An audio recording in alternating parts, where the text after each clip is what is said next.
Hello guys, मैं हूं Ponting. आप देख रहे हैं class 8 science NCERT chapter number 2 microorganisms friend and foe. तो इसका हमने प्रीवियस वीडियोस में पढ़ा कि ये हमारे किस तरह से यूज़फुल हो सकते हैं माइक्रो ऑर्गेनिजम्स। इस वीडियो में हम पढ़ेंगे कि जो हार्मफुल माइक्रो ऑर्गेनिजम्स होते हैं वो हमें किस तरह से हार्म पहुंचाते हैं। तो जो माइक्रो ऑर्गेनिजम्स हैं अलग अलग तरह से हार्मफुल होते हैं। कुछ माइक्रो ऑर्गेनिजम्स ह्यूमन बींग्स में डिसीज़ करते हैं, प्लांट्स में डिसीज़ लाते हैं, एनिमल्स को बीमार करते हैं। जो डिसीज़ कॉजिंग माइक्रो ऑर्गेनिजम्स होते हैं इन्हें पैथोजेंस कहा जाता है। कुछ माइक्रो ऑर्गेनिजम्स खाना ख़राब कर देते हैं, क्लोथिंग ख़राब कर देते हैं और लेदर ख़राब कर देते हैं। अब इनके बारे में हम डिस्कस आगे चैप्टर में करेंगे। देखिए, जो डिसीज़ होते हैं ह्यूमंस में बीमारियां लाते हैं माइक्रो ऑर्गेनिजम्स, उनके बारे में पढ़ते हैं। जो पैथोजेंस हैं वो हमारी बॉडी के अंदर जाते हैं। जो हम सांस लेते हैं एयर के साथ भी चले जाते हैं, वो पानी पीते हैं तो पानी के साथ, और खाना खाते हैं तो खाने के साथ भी वो अंदर जा सकते हैं। ये हमारे जो अंदर जा कर के डायरेक्ट कांटेक्ट में आते हैं और इंसान को या पर्सन को जो है इन्फेक्शन ला देते हैं। ठीक है, microbial disease that can spread from an infected person to a healthy person. जो ये बैक्टीरियल डिसीज होते हैं ये एक बीमार आदमी से लेकर दूसरे स्वस्थ आदमी के अंदर भी चले जाते हैं। देखिए, जब अगर वो सांस दे रहा है तो वो सांस छोड़ भी रहा है। अब जो माइक्रो ऑर्गेनिजम्स अंदर गए थे उनमें से कुछ बाहर आ रहे हैं और वो किसी और के अंदर जा रहे हैं, तो इसलिए इसे स्प्रेडिंग डिसीज़ भी कहा जाता है और कम्युनिकेबल डिसीज़ भी कहा जाता है। ठीक है, जो फिजिकल कांटेक्ट में आने के कारण हम एक से दूसरे के अंदर माइक्रो ऑर्गेनिजम्स के द्वारा किए गए डिसीज़ चले जाते हैं, उन्हें कम्युनिकेबल डिसीज़ कहते हैं। जैसे कि कोलेरा या कॉमन कोल्ड, चिकन पॉक्स या ट्यूबरक्लोसिस जैसी बीमारियां, इन्हें छुआछात की बीमारी या कम्युनिकेबल डिसीज़ कहा जाता है। जब एक पर्सन जो है जिसे कॉमन कोल्ड हो गया हो या उसमें जो है मॉइस्चर की थाउजेंड्स ऑफ वायरस होते हैं, मतलब मॉइस्चर होता है जो कोल्ड के अंदर, तो उसमें बहुत सारे थाउजेंड्स ऑफ वायरस होते हैं जो कि हमारी बॉडी के अंदर होते हैं। ये जो वायरस हैं ये हेल्दी पर्सन के अंदर चले जाते हैं सांस लेते वक्त और उसको भी बीमार कर देते हैं। ठीक है, अब कुछ इंसेक्ट या एनिमल हैं जो कि एक कैरियर की तरह भी यूज़ करते हैं। अब ये तो था कि अगर इंसान से डायरेक्ट दूसरे इंसान के अंदर जा रहे हैं, लेकिन कुछ डिसीज़ ऐसे भी होते हैं, कुछ माइक्रोब ऐसे होते हैं जो कि एक डिसीज़ को एक इंसान से दूसरे तक ले जाते हैं।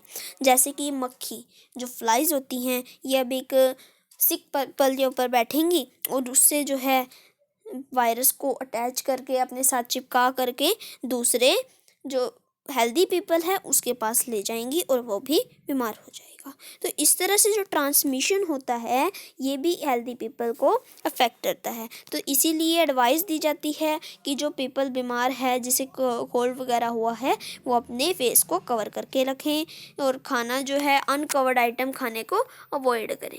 जो कैरियर का अनदर एग्जाम्पल है वो है फीमेल एनोफिलस मॉस्किटो, जो होता है जो कि पैरासाइट होता है ना मलेरिया का, उसे कैरी करता है। जो फीमेल एड्स मॉस्किटो होता है वो भी एक डेंगू वायरस को कैरी करने का काम करता है। तो इसे हम कंट्रोल कैसे कर सकते हैं? अब अगर वो दोनों कैरी करेंगे, एक मलेरिया कैरी कर रहा है, एक डेंगू कैरी कर रहा है, अब इसे कंट्रोल भी तो करना पड़ेगा, नहीं तो मलेरिया डेंगू बहुत ज़्यादा फैल जाएगा। तो सभी मॉस्किटो जो हैं पानी में पनपते हैं, इसलिए ये एडवाइस दी जाती है कि पानी इकट्ठा ना दिया होना जाए या जो साफ़ पानी है उसे ढक कर रखें, अदरवाइज़ उसके अंदर मॉस्किटो जो हैं जन्म लेंगे और इससे मलेरिया और डेंगू फैल सकते हैं। नेक्स्ट पेज पे आपको टेबल 2.1 में एक चार्ट दिया है कि कौन सी जो डिसीज़ है किस ऑर्गेनिज्म से होती है और वो बीमारी कैसे फैलती है और उससे हम कैसे बच सकते हैं।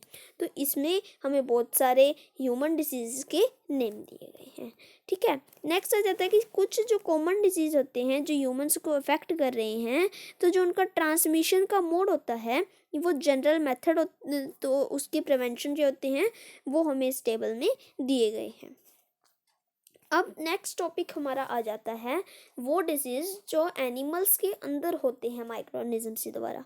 ठीक है, अब अलग अलग माइक्रो ऑर्गेनिजम्स हैं जो कि ह्यूमंस और प्लांट्स में नहीं बल्कि एनिमल्स में भी डिसीज़ ला देते हैं। जैसे कि एंथ्रेक्स एक बहुत ही ज़्यादा डेंजरस ह्यूमन और कैटल डिसीज़ है जो कि बैक्टीरिया के द्वारा कॉज होता है।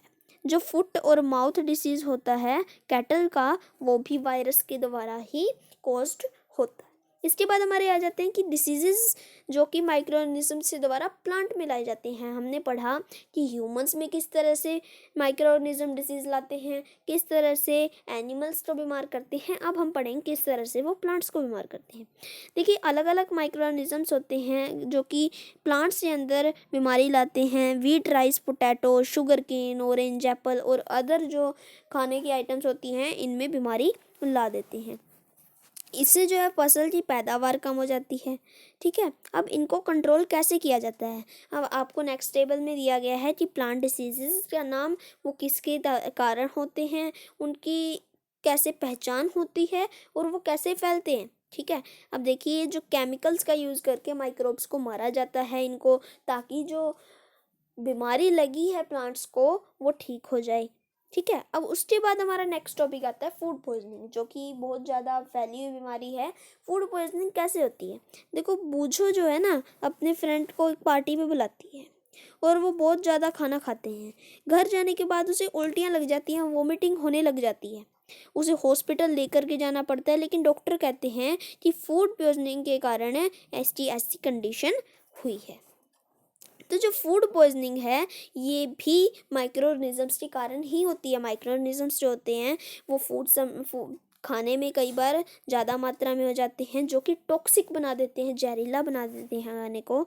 और कई बार जो फूड पॉइजनिंग होती है इससे बहुत ज़्यादा बीमारी लग सकती है और कई बार तो डेथ भी हो जाती है।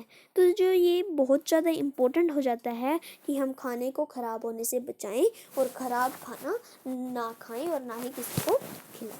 ठीक है, नेक्स्ट हमारा टॉपिक आता है कि फूड प्रेजर्वेशन। अब मैंने कहा कि फूड को हमें प्रोटेक्ट करना चाहिए डिसीज से, लेकिन ये कैसे हो सकता है इसके बारे में हम नेक्स्ट टॉपिक में पढ़ेंगे। इस वीडियो के लिए इतना ही।